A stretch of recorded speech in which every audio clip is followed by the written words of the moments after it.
My friends, it just keeps happening. Or does it? Speedrunning has a long tradition when it comes to April Fool's Day. From leaderboards changing the names of all the ranked speedrunners to in-jokes, or people submitting hilarious and obviously fake records, to some gamers pretending they've discovered a new game-breaking strategy, only to reveal it was indeed tomfoolery. There have been countless April Fool's pranks over the past 2 decades, some well received and appreciated, others not so much. But for this April Fool's Day, I wanted to try something a little bit different. Inspired by 90s television program Beyond Belief, Fact or Fiction, today I will present to you 3 short speedrunning and gaming stories. At least one of them is based on real events, and at least one of them is completely made up. Will you be able to detect the fake story?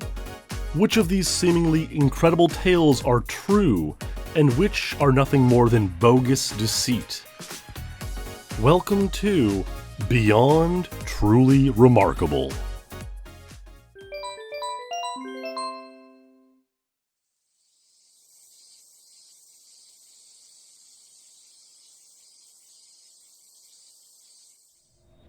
Anyone who is interested in speedrunning and other niche gaming hobbies will likely not be surprised to consider that there are also plenty of other non-gaming related niche hobbies out there, which sometimes do by coincidence overlap with the gaming sphere.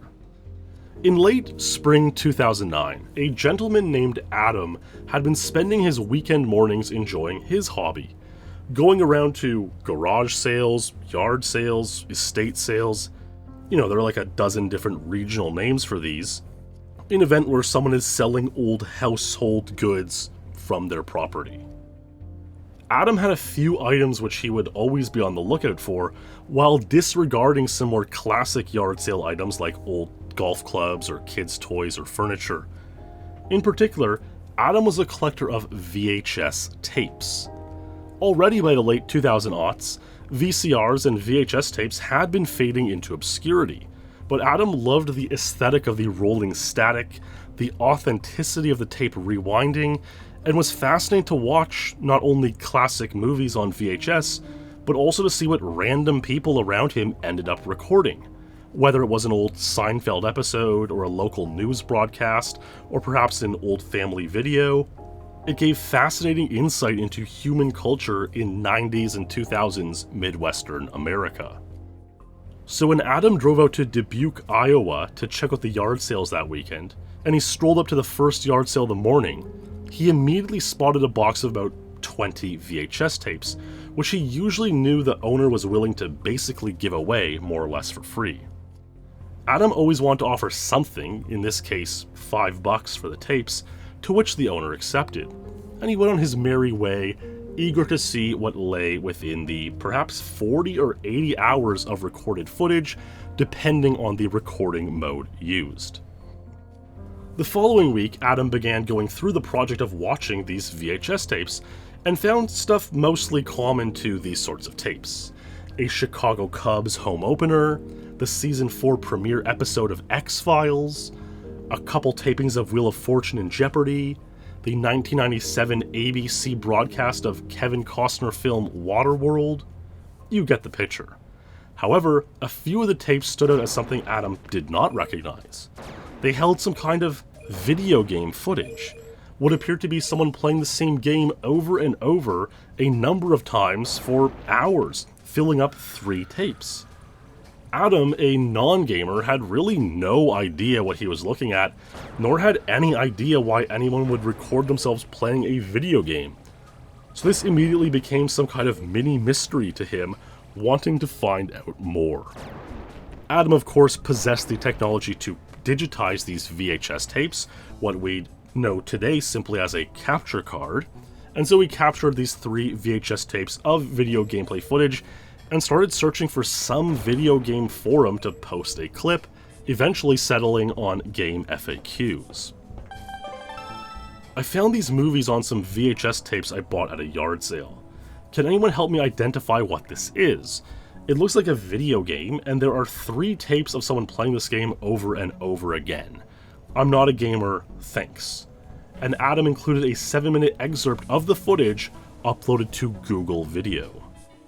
A couple of people replied not knowing what game it was, but it wasn't a couple posts later until a friendly commentator replied with what Adam was hoping for. The game looks like Lode Runner 3D for the Nintendo 64. I had this game as a kid. It looks like he's playing it pretty fast, might be a speed run. Appreciative of the helpful response, Adam responded, "Thank you. What is a speed run?" Again, it wasn't long until Adam was met with some newly gained knowledge thanks to another useful response, and this left him satisfied. Almost. Adam then decided to go to the subforum for Lode Runner and post a thread there. "Hello there. I found this video footage of your game on some VHS tapes I acquired at an estate sale. Another commenter in the main forum said he thinks this is a speed run. Does anyone here know anything more about it?" And he didn't get much of a response, at least not right away. After all, the game was about 10 years old by now, so its Game FAQs forum was not as active as some other Xbox hot releases. However, after about a week, Adam noticed an email saying he had received a private message on Game FAQs. "Hey there, I saw your thread about Lode Runner 3D and how you found it on some VHS tapes purchased at an estate sale a few weeks ago. Can I ask, did you find these tapes in Dubuque, Iowa, or the tri-state area?" Adam was stunned. This was exactly where he had found the tapes. After replying with confirmation, he received another message. "These are my speedruns of Lode Runner 3D. I used to live in a house with my folks on Redacted Street, where me and my brothers had our Nintendo 64 set up in the basement. One spring we had a bad flood and a lot of my stuff got either thrown out or thrown into boxes. I looked for these a little bit when I moved out, but could never find them. Could you do me a huge favor and capture everything on the 3 tapes and upload it?" Adam was more than happy to oblige. After all, it's not every day he got to reunite someone with their long-lost footage. He uploaded all the footage in various parts through Google Video and shared the links with the speedrunner PuzzleGamer563. Incredibly, you may have seen this speedrun as PuzzleGamer563 submitted it to Speed Demos Archive, where it was accepted and hosted as the speedrun for Lode Runner 3D, at least for about 3 years until a faster run was submitted. Indeed, a truly remarkable speedrun about a speedrunner, his long-lost VHS tapes, and an unwitting garage sale picker who reunited the two. But my friends, is this story beyond truly remarkable?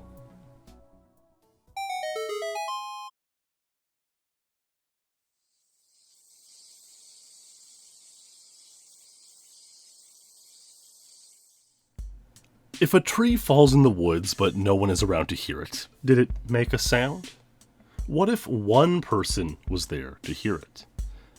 Likewise, if a speedrun happens and no one is around to witness it, did it really happen? What about if one person was indeed witness to the event? In August 2008, about 24 speedrunners carried on with what had quickly been becoming a yearly tradition, traveling to a lake house around the Appalachian Mountains in the eastern United States for a weekend of hanging out, playing video games, and enjoying the rare meeting among mates who spent the rest of the year chatting online instead. Something even more rare back then than it is today. Now, if you know anything about these sorts of meetings, they often start out quite energetic, but as the mates stay up all night gaming and exhausting their excitement of being around one another for the first time in a while, the vibe often slowly begins to chill out as the days go by. So while Thursday night and Friday and Saturday were filled with epic Mario Kart matches and ping pong tournaments and other adventures, by Sunday morning things had really begun to mellow out. On that Sunday morning, August 17th, 2008, a speedrunner, Giorgio, picked up his controller and began playing GoldenEye's Archives Agent stage. The record here was 16 seconds, a common record tied by 24 people. So while not exactly an earth-shattering record, it was still a sought-after score for many GoldenEye runners. Most of the remaining attendees were still fast asleep, zonked out after an exciting evening of gaming and friendship. However, one attendee in particular was also awake, and watching Giorgio's GoldenEye session, or at least keeping one eye on it. Fred Cooper was actually a proof moderator and administrator of the GoldenEye rankings, a somewhat controversial position which he really only still held as a result of being one of the founders of the website roughly 10 years prior. Fred hadn't really kept up with GoldenEye speedrunning and didn't know much about it anymore, and was more so hoping that the community would shift away from gaming and speedrunning towards companionship and in-person meetups like the one in progress. Fred Cooper was sitting behind Giorgio on the couch, working on a crossword puzzle or something to that effect, when only a few minutes into Giorgio's session, he actually nailed the run, an Archives Agent 16 world record. But he wasn't recording. The capture cards had been used for previous multiplayer matches and Mario Kart tournaments and the like the night before, and weren't set up on the television and console Giorgio was using. No vid, no did has become a modern adage in these sorts of situations. However, back in the 2000s, world records were more generously accepted even without a video, and this raised an interesting quandary. You see, in the really early 2000s, simply mailing a VHS tape with your runs on it to a proof moderator, and the proof moderator watching these runs, would be considered adequate proof to have these scores ranked. Since this was an era where sharing videos and data wasn't so easy, there was no expectation for a freely visible video to always exist. And in the case of Giorgio's Archive 16, the proof moderator, Fred Cooper, had indeed witnessed the run. Well, sort of. It's never really known of how much of the run he was actually watching, whereas more seeing it out of the corner of his eye. There were also a couple of others in the vicinity of the run who had heard Giorgio's cheerful celebration of getting the run and came in to see the end screen, visibly showing an Archives Agent 16 as the game's best time. Immediately after returning home from their trip to the lake house, Giorgio's Archive 16 would go up on the GoldenEye leaderboards. However, this was the subject of much controversy in the wider community. While most believed the story that Giorgio did score the time, his skill was capable and there was allegedly a witness to the run, questions were raised as to the fairness of a record with no video being ranked, and others questioned whether or not the proof moderator Fred Cooper even knew what he was looking at when it came to the alleged speedrun, if he was even looking at it at all. Was he knowledgeable enough about the game to detect whether or not the run was played legitimately, and how much was he paying attention to the run? These questions never really would get answers. The record was put up on the rankings as legitimate. After all, the argument was made that it was indeed witnessed by a proof moderator and would be basically comparable to a proof moderator receiving a proof tape, watching and verifying the speedruns on it, but then losing the tape in a house fire or some other calamitous event. A chorale of voices in the community was unhappy with this decision, doubting the accounts that Fred was watching the run closely enough to justify its verification. And this chorale got louder over the next few months, to the point where Giorgio voluntarily agreed to take down the record. But fear not, all's well that ends well. On August 17th, 2013, exactly 5 years after the fateful Lake House run, Giorgio duplicated this record live on stream with video capture, hence proving he got the record once and for all. A remarkable story about a fateful day and adventure in the lake house. But my friends, is this story simply beyond truly remarkable?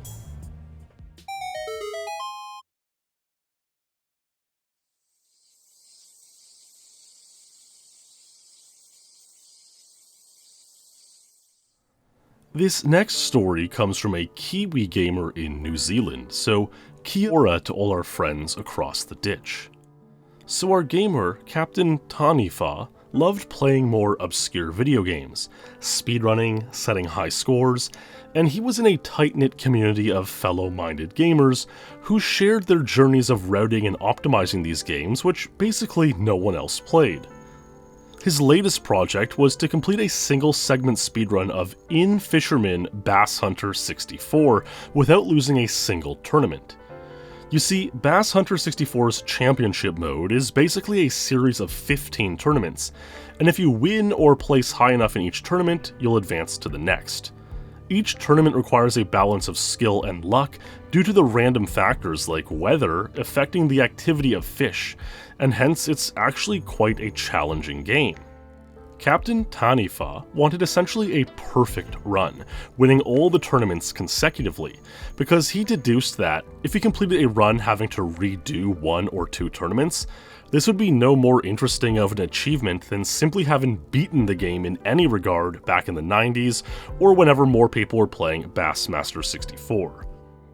Alas, this turned out to be quite the challenge. No one had successfully pulled off such a run, and so in fall 2016, he began routing, researching, studying the uncharted waters of Bassmaster 64. He was like many casual speedrunners, having to balance work, gaming, and all that comes in between, but every other weekend or so he'd attempt a run, none of which came together. Undeterred, at least for a while, he continued his grind into the unknown, confident in his abilities to do what no other before him could accomplish. Even on into spring, he posted updates and new knowledge he gained as he developed strategies to try and achieve the perfect run. But it just wasn't having it. And one fateful run in late spring 2018 would be such a bad beat that it would lead to Captain Tanifa's retirement. He had won 12 straight tournaments going into lucky number 13, or it would certainly be unlucky for him. This was only the second time he had made it this far into the run, but halfway through a productive tournament 13, an untimely power outage struck, ending the run. This was the last straw for Captain Tanifa. As you can imagine, an incredibly frustrating lost run after months of playing and grinding. He would slowly drift away from playing Bassmaster 64 and hanging out with his mates online, writing in their group chat. "I'm just done with Bassmaster. Summer is coming around anyways. I could grab a chili bin, fill it with some stubbies, and have a nice day on the beach, or sit at home playing N64 with the curtains closed. Pretty obvious which one I'm gonna do." You see, Captain Tanifa was himself an avid fisherman, part of what led him to attempt speedrunning Bassmaster 64 to begin with. And so through that summer 2018 into 19, he would spend most of his free days going out to the bay, enjoying the sun, trying to catch a fish or two for a healthy dinner, and about half the time he would succeed in doing so. However, as the seasons began to shift, it was hard to find the daylight hours to get to the docks for some fishing, and the fish were less actively biting away. On one such fruitless day of fishing and getting badly sunburnt, Captain Tanifa was just about to head home when he spied a large diamond-shaped spot just outside of the shallows and vowed to make sure he returned home with something that day. Carefully dropping his rods and tackle, he thought of the best way to approach the situation, but as he did, the spot started moving, hovering away effortlessly like a shadow in the ocean.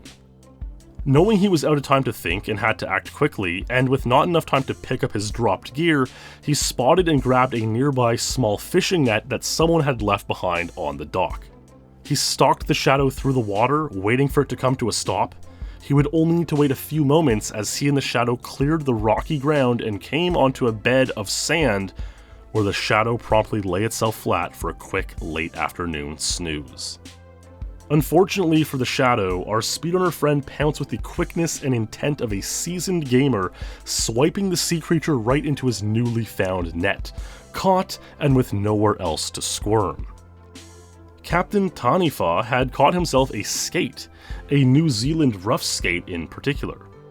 Skates are creatures that are quite similar to stingray in superficial structure, albeit lacking the eponymous sting and appearing more diamond-like than rounded and circular.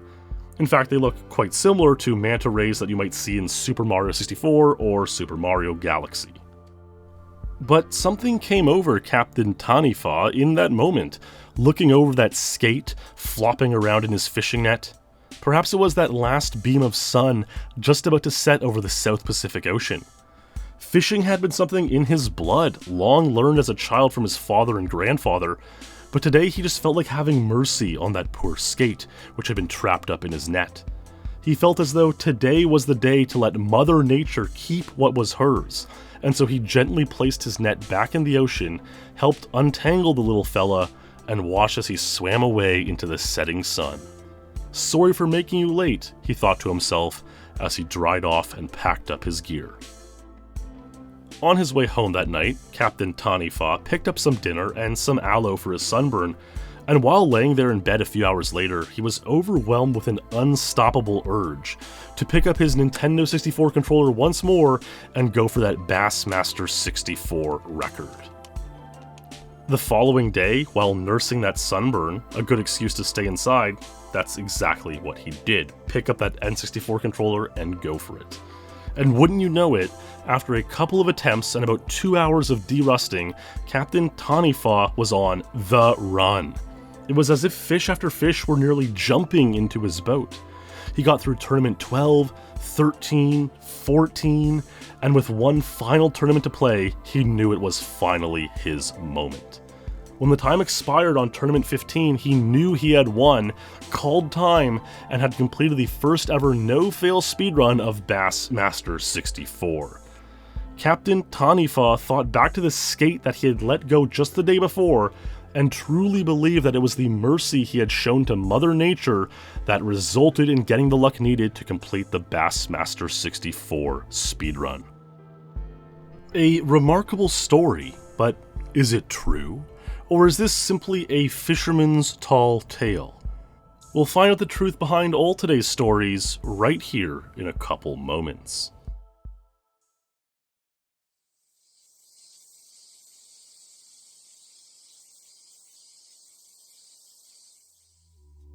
Let me know if you enjoyed this video by leaving a comment.